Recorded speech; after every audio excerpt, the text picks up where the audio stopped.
रावण म्हटलं की आठवतं तो एक क्रूर अहंकारी राजा. पण या कथेला एक दुसरी बाजूही आहे. मग खरंच रावण फक्त एक खलनायक होता का? चला या प्रतिमे पलीकडे जाऊन पाहूया.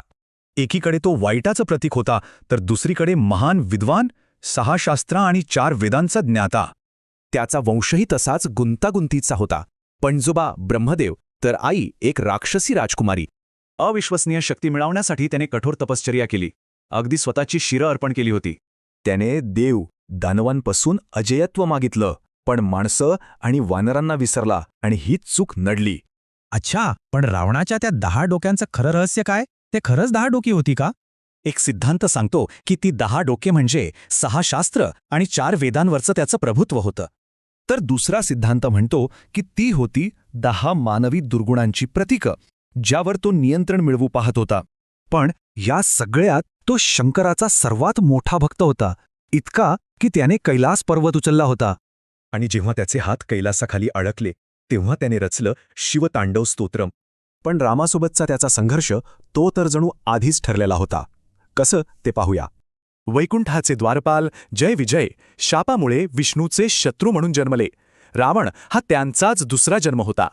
त्याला मिळालेल्या शापांमुळेच त्याचं नशीब ठरलं. त्यामुळेच तो सीतेला स्पर्श करू शकला नाही. आणि गंमत म्हणजे राम सेतू बांधण्याआधीच्या यज्ञासाठी पुरोहित म्हणून रावणालाच बोलावलं गेलं. आणि यज्ञ संपल्यावर रावणाने स्वतः रामाला विजयी भव असा आशीर्वाद दिला. केवढा हा विरोधाभास! पण मग रावणाच्या मृत्यूनंतर त्याचं काय झालं याबद्दलही अनेक कथा आहेत. एक कथा सांगते की त्याचं शरीर आजही लंकेत सुरक्षित आहे, तर दुसरीकडे विभीषणाने अंत्यसंस्कार केले असं मानलं जातं.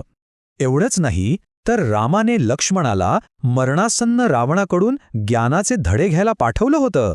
पहिला धडा, चांगलं काम लगेच करा आणि वाईट काम जेवढं लांबवता येईल तेवढं लांबवा.